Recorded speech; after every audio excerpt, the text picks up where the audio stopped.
They practice on Wednesdays, former students from the music industry recording arts program at St. Petersburg College. Monday through Sunday, they juggle full-time jobs and family commitments, but Wednesday is their day. They write, they rhyme, they redefine music. Rashad Harrell and Jay Wilson started the band at SPC 3.5 years ago. Rashad is the frontman, Jay is the producer. Both write the lyrics. On vocals is Vox, Isaac on bass, Big T on drums, AR-15 on guitar, and Jaywalk is on the keyboard.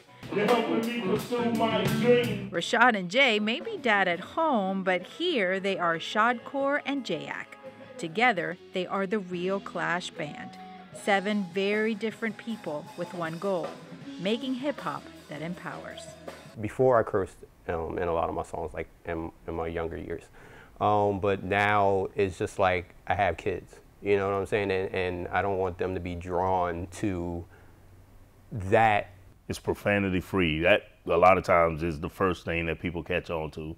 They're waiting for like a bleep or something like that, and there's no bleeps coming. Some people are like, oh, really? Oh, you could rap? And I'm like, yeah, I didn't know either. Like, a Facebook post from Rashad earlier this year piqued my interest. He promised a positive story about a band making positive music.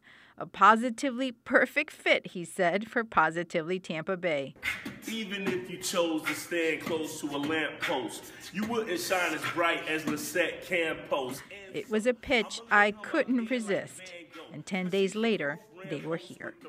Viewers loved their quest, the band writing more than 20 original songs with 0 lyrics, spinning violence as romance.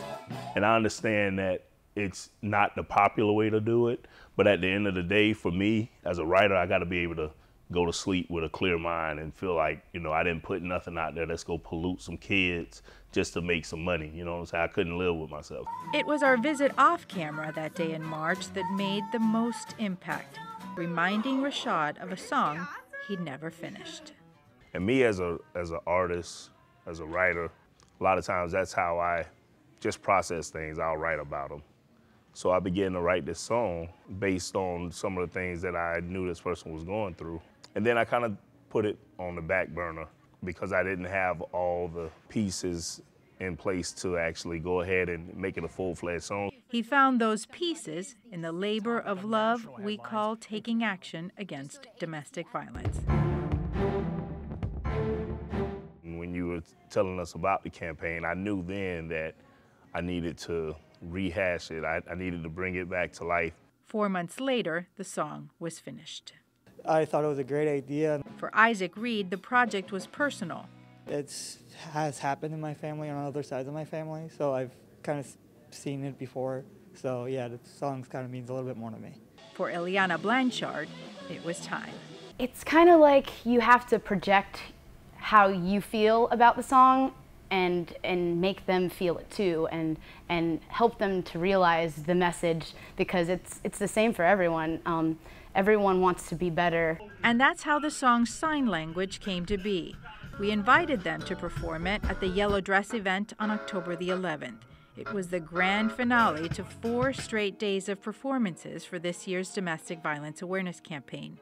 The Real Clash could perform their song before the main event at USF St. Pete on one condition. They had to stay and watch the play.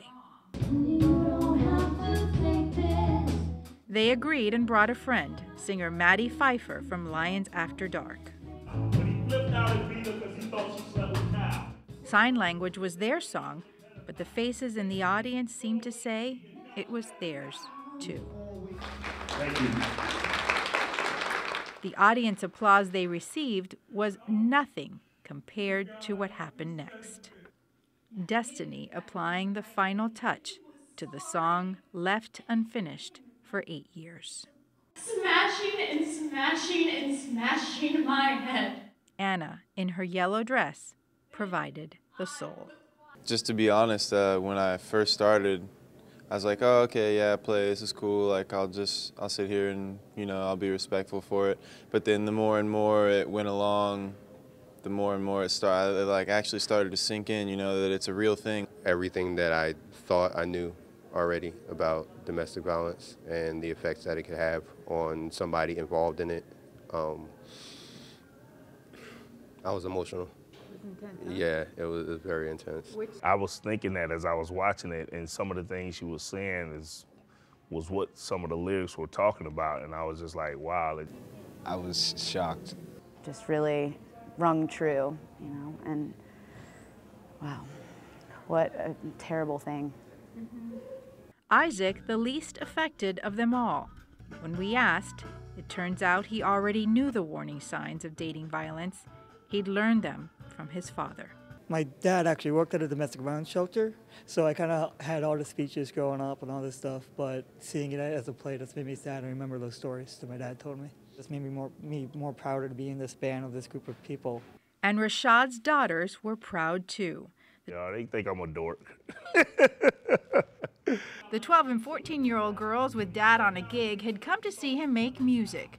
Instead, they saw him do so much more. He was taking action against domestic violence. Your dad's song is going to help a lot of people. Are you proud of him? Yes. And that makes Dad and the band very cool. Despite the fistfight, she still wants that win again. To enjoy sign language in its entirety or add it to your playlist, visit therealclash.com.